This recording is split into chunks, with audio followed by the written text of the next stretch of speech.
Баршаға сәлем, қалдарың қалай? Достар, мен бүгін сіздерге осындай әдемі, дәмді, өте жасалу жолы өте оңай салаттың рецептімен бөлісемін. Бұл салатты негізі алатау салаты немесе чечил салаты деп айтады.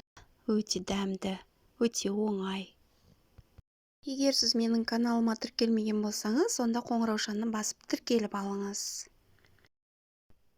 Ал бісмилла деп бастайық. Ол үшін бізге ең алдымен 5 тал помидор, 5 тал жұмыртқа піскен, корнишоны керек, капуста, чечил керек, обычный твердый сыр керек және колбаса керек.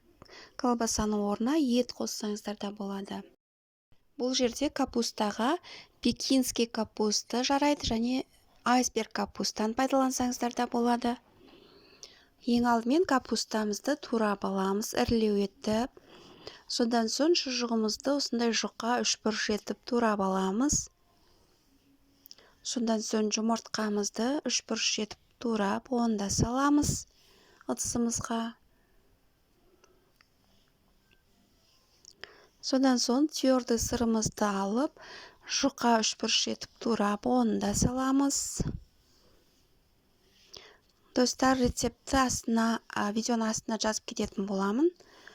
Корнишонды алып, соломка етіп турасаңыздар болады. Оны да турап саламыз. Содан соң помидорды үшбұрыш етіп турап, помидорды салып, чечилді тураймыз, жұлмалап, осындай етіп дайындап аламыз. Содан соң дайындап қойған ыдысымыздағы турап қойған заттарымызды майонез қосып, жақсылап араластырамыз.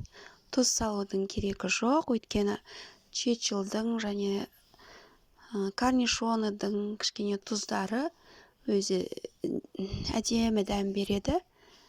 Мұны осындай болады, ыдысымызға салып, бетіне чечилімізбен әдемілеп сәндеп шығамыз. Осылай әдемілеп салып шығамыз. Мұны өте әдемі, өте дәмді салатымыз дайын. Дастарханымызда әдемі көрінетін өте дәмді салат. Міндетті түрде жасап көріңіздер. Достар, видеоны аса лайк басып, комментарий жаза кетіңіздер. Және де достарыңызбен бөлісіп отырыңыздар. Рахмет.